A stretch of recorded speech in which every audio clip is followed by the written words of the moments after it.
Bonjour, aujourd'hui nous allons parler de la production de froid et plus principalement du diagramme enthalpique. Vous serez capable d'analyser un diagramme enthalpique. Mettons-nous en situation. Vous devez faire un rajout de fluide frigorigène, du R134A, pour une mise en route d'une PAC.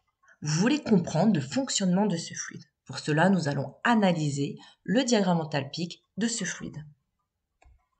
Dans un premier temps, un diagramme enthalpique a plusieurs fonctions. Il va permettre en fait d'analyser un fluide sous ses différents états, liquide, liquide plus vapeur ou vapeur. Sur ce diagramme, on essaye déjà de trouver la courbe de saturation, ici en violet. Nous y trouvons aussi son nom, le nom du fluide frigorigène, le R134A.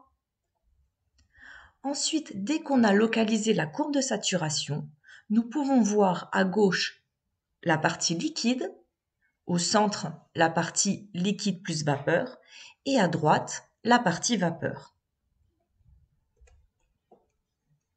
Sur ce diagramme, nous pouvons relever la pression. Par exemple ici, la pression absolue égale à 10 bars. Nous cherchons ici la pression absolue, nous cherchons les 10 bars et nous tirons un trait. Les 10 bars sont tout sur cette ligne. Remarque, sur le diagramme, la pression est en absolu. En pratique, sur les manomètres, la pression lue est effective. Quand nous devons reporter des valeurs sur ce diagramme, il faudra donc rajouter à chaque fois un bar pour placer le point souhaité. Un bar qui correspond à la pression atmosphérique. L'enthalpie. Tout d'abord, l'enthalpie représente l'énergie totale emmagasinée par 1 kg de fluide frigorigène pour une pression et une température donnée. Dans mon exemple, je vais essayer de voir l'enthalpie égale à 400 kJ par kg. Nous avons ici l'enthalpie. Il suffit de tracer une droite verticale où nous avons la valeur de 400 kJ par kg sur toute cette droite. La température. L'allure de la courbe de température varie en fonction de ses états.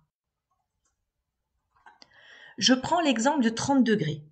Pour 30 degrés, je suis la courbe en vapeur. Ensuite, j'ai une droite horizontale en liquide plus vapeur. Ensuite, j'obtiens une droite verticale en liquide. Sur toute cette allure, j'ai 30 degrés.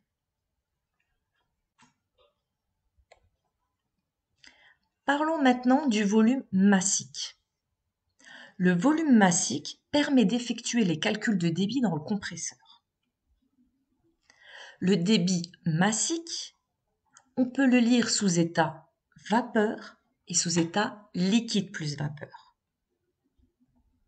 Je prends mon exemple de volume massique est égal à 0,175 m3 par kilogramme, qui correspond à cette courbe-là.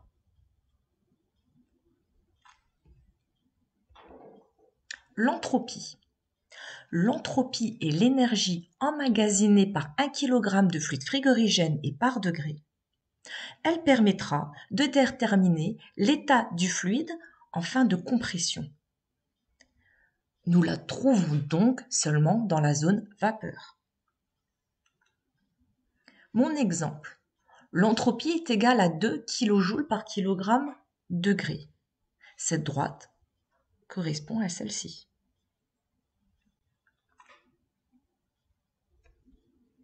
Le titre.